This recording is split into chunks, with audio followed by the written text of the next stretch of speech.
Hello, ഇന്നാണ് ഓണത്തിൻ്റെ ആദ്യത്തെ ദിവസമായ അത്തം തുടങ്ങുന്നത്. അതുകൊണ്ട് തന്നെ ഞാൻ വീട്ടിലുണ്ടായിരുന്ന കുറച്ച് പൂക്കൾ വെച്ചിട്ടാണ് അത്തം ഒരുക്കിയിട്ടുള്ളത്. അത്തം ഒരുക്കാൻ വേണ്ടിയിട്ട് ഞാൻ ആദ്യം തന്നെ ഈ ഒരു കോസ്മസിൻ്റെ പൂക്കളാണ് കുറച്ച് പറിച്ചിട്ടുള്ളത്. പിന്നെ ഞാൻ പറിച്ചത് ഈ ഒരു വയലറ്റ് പൂക്കളാണ്. ഇതിനിടയ്ക്ക് എൻ്റെ അനിയത്തി കുറച്ച് അശോക ചക്കയൊക്കെ പറിച്ചിട്ടുണ്ടായിരുന്നത്, പക്ഷേ അതിൻ്റെ വീഡിയോ എടുക്കാൻ പറ്റിയില്ല. അപ്പം നമ്മൾ ആദ്യം ഓണം ഒരുക്കുന്നത് ഈ തുളസീൻ്റെ കതിർ വെച്ചിട്ടാണ്. അപ്പോൾ എല്ലാവരുടെ അടുത്തും ആദ്യം അത്തത്തിന് തുളസിയാണ് കതിര് വെക്കുന്നതാണ് പറയാറ്. അതുകൊണ്ട് നമ്മളും ജസ്റ്റ് ഒന്ന് വെച്ചെന്നേ ഉള്ളൂ. പിന്നെ അതിന് ചുറ്റും വയലറ്റ് ആ ഒരു പൂവും കൂടി വെച്ചിട്ടുണ്ടായിരുന്നു. അതങ്ങനെ കാണുന്നില്ലായിരുന്നു.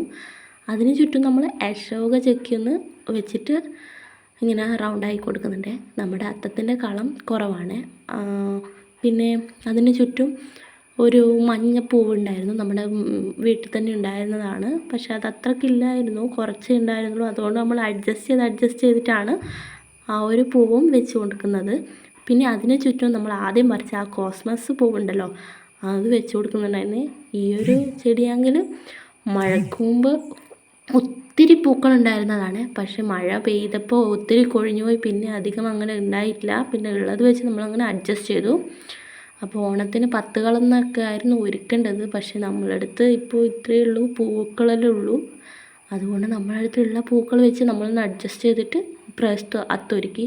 നമ്മുടെ അത്തപ്പൂക്കളത്തിൻ്റെ ഫൈനൽ റിസൾട്ട് എങ്ങനെയുണ്ട്, നിങ്ങൾക്ക് ഇഷ്ടപ്പെട്ട കമൻറ്റ് ചെയ്യണേ. അതുപോലെ നമ്മുടെ വീഡിയോ കാണുന്ന എല്ലാ കൂട്ടുകാരും സബ്സ്ക്രൈബ് ചെയ്ത് സപ്പോർട്ട് ചെയ്യാൻ മറക്കല്ലേ. അപ്പം ടാറ്റാ, ബൈ.